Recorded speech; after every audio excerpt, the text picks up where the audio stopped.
Agora, o presidente Lula participou de um evento em Minas Gerais, né? E nesse evento ele sinalizou a preocupação com o projeto da anistia avançar ali no Congresso Nacional diante de toda essa história que a gente está contando aqui para vocês. E aí, André Anelli, o que o presidente Lula cobrou de seus aliados, de sua base no governo? Mobilização, viu, Evandro? O presidente Lula pediu para que a base aliados, correligionários, os partidos que fazem parte, então, do grupo de apoio do Palácio do Planalto, façam uma mobilização em torno de barrar o avanço dessa anistia, que, como a gente trouxe agora há pouco, já é admitida, inclusive, pelo presidente da Câmara dos Deputados, Hugo Motta, ele que até dias atrás era contrário a pautar esse tipo de matéria justamente no plenário da casa e que mudou de ideia depois então de reuniões recentes com o governador de São Paulo, Tarcísio Gomes de Freitas. O presidente Lula fez essa manifestação durante um evento em Minas Gerais, evento esse em que o presidente Lula também acabou ironizando a escolha das cores da bandeira brasileira pela oposição. Cadê a Casa Verde e Amarela que ele viu construir?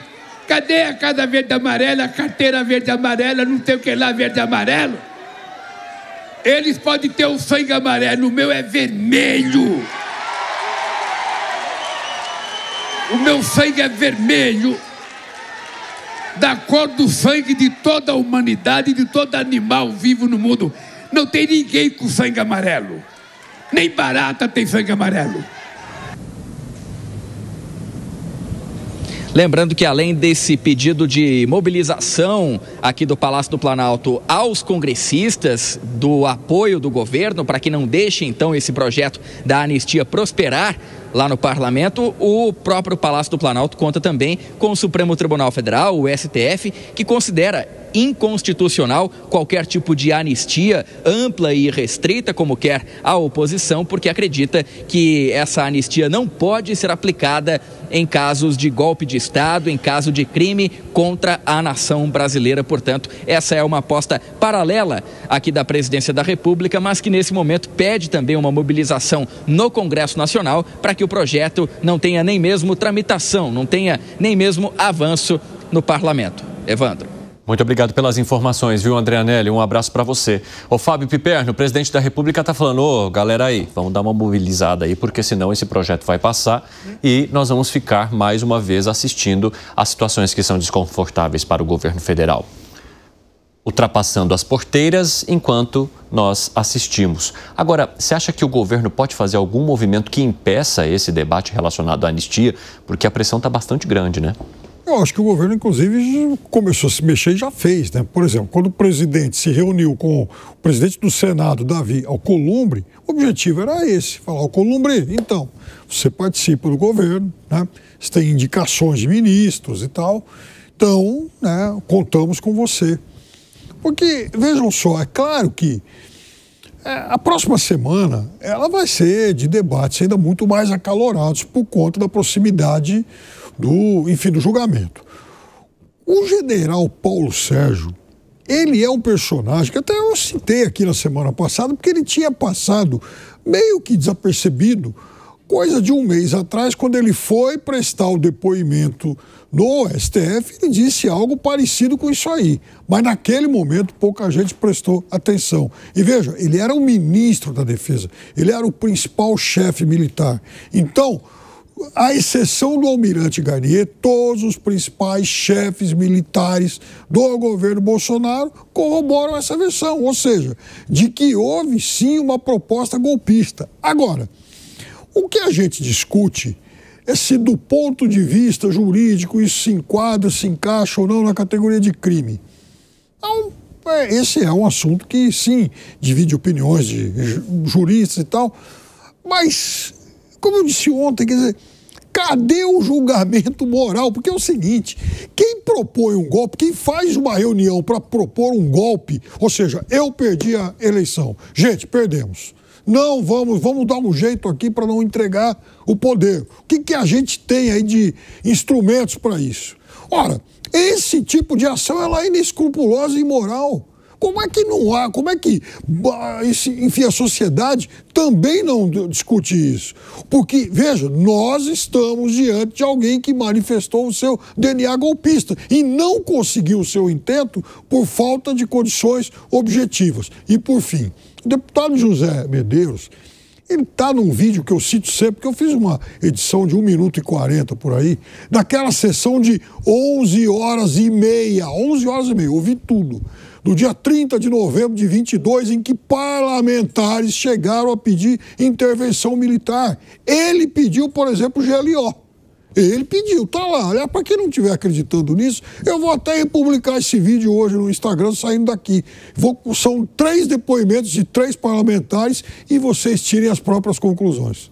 Ô Bruno Musa, como é que você avalia, né, essa situação que agora divide mais uma vez oposição de situação, e você entende que o governo teria força, principalmente com o fato de partidos começarem a desembarcar do governo atual exatamente para apoiarem a anistia, força para encarar esse movimento que começa a pegar, inclusive, digamos, aliados. E vamos usar aliados aqui com bastante aspas, exatamente porque eles embarcaram no governo já não querendo estar muito ali naquele barco. Bom, eu acho que está pintando, pode ter até um certo exagero na frase, mas começar a pintar uma certa tempestade perfeita. Do ponto de vista de a economia está chegando num nível de esgotamento, do ponto de vista do expansionismo fiscal, o poder de compra da população está sendo corroído dia a dia, a popularidade do presidente, que deu aquele pique, como a gente falava aqui, principalmente o Alan falou muito que seria momentâneo, temporário, como eu concordo, e temos ainda um tempo importante até as eleições. O nível de rejeição do presidente, que aqueles mais especialistas em eleições falam que é importante não olharmos apenas a aprovação, mas sim a rejeição, não intenção de votos, mas rejeição. Ela não para de crescer, que não há paralelo na história de alguém ser reeleito com nível de rejeição no próximo ou até acima, segundo algumas pesquisas, de 50%. O desembarque do Centrão, que também, na minha opinião, tem muito a ver com essa queda da popularidade do próprio governo. Obviamente, o Centrão, como a gente já falou aqui, num sistema parasitário, se a economia de fato tivesse de vento em popa, difícil com essas políticas em prática, mas de qualquer maneira, se tivesse, ele não sairia do governo. Então, essa tempestade perfeita que eu digo acaba colocando uma dificuldade maior do próprio Congresso. Veja, quando foi eleito esse Congresso, muito mais, digamos, a centro-direita, podemos dizer assim, apesar de eu achar que a direita no Brasil ela ainda é muito carente de informações intelectuais de verdade, com pouco conhecimento sobre o conhecimento filosófico da coisa como um todo, mas, de fato, há uma tendência maior. Ela foi, como você muito bem falou, nunca foi comprada com o PT em si, mas estava lá para parasitar em cima do sistema e em cima do orçamento trilionário brasileiro. Mas quando isso começa a ruir, é como se uma pedrinha do dominó fosse caindo pouco a pouco e descartando e colocando as outras abaixo.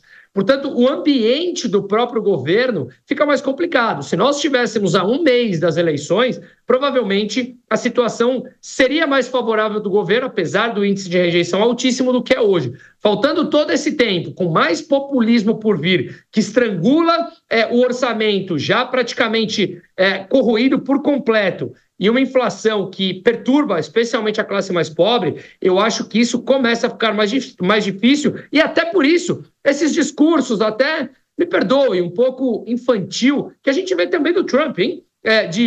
Como o Lula agora falou, com essa voz, tirando sarro. Eu fico imaginando, e repito, eu no meu paralelismo com o mundo privado, se o CEO de uma empresa fosse dar uma palestra e fizesse isso, falasse dessa maneira debochada. É zero profissional, é zero adulto. Por isso que eu falei, falta adultos na sala no Brasil. Fala, Zé Maria Trindade.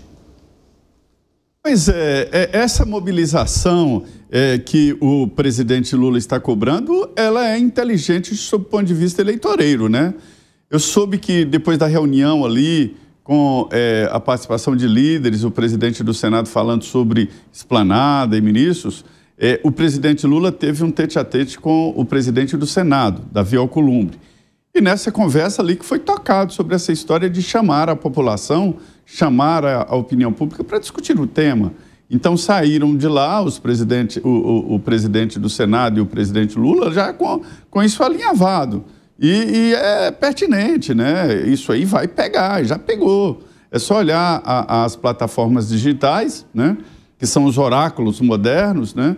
A gente vê já essa divisão e essa guerra, essa briga. Eu estou vendo aqui em Brasília carros com adesivos, não a anistia, defendo a anistia. Quer dizer, é uma novidade esse debate, vai ficar plebiscitário. E isso é bom para candidato, é bom para o presidente Lula, porque coloca na defensiva a oposição que vem agredindo o governo agora está na defensiva, dependendo de uma lei para uma anistia, né? Então é mais complexo para a oposição. Além disso, as pesquisas indicam que a maioria, pelo menos agora esse debate vai avançar, a maioria não quer a anistia, né? E o Brasil já está dividido e vai ficar mais dividido ainda, ou seja, nós vamos continuar falando dessa anistia por tempos aí na frente, viu? E vamos levar todos os bastidores e a conversa vai fluir. Eu entendo assim. É verdade, Zé. Agora, 5h27, quem nos acompanha pela rádio, aquele rápido intervalo, já espero vocês. Nas outras plataformas seguimos. Arremate, Gani. Olha só, eu já não falei sobre a anistia? Você já falei. Agora, nessa rodada, você falou? Falei. Falou? Falei. Eita, então tô ruim da cabeça. Mas se quiser, eu falo de novo. Não, tá tudo bem.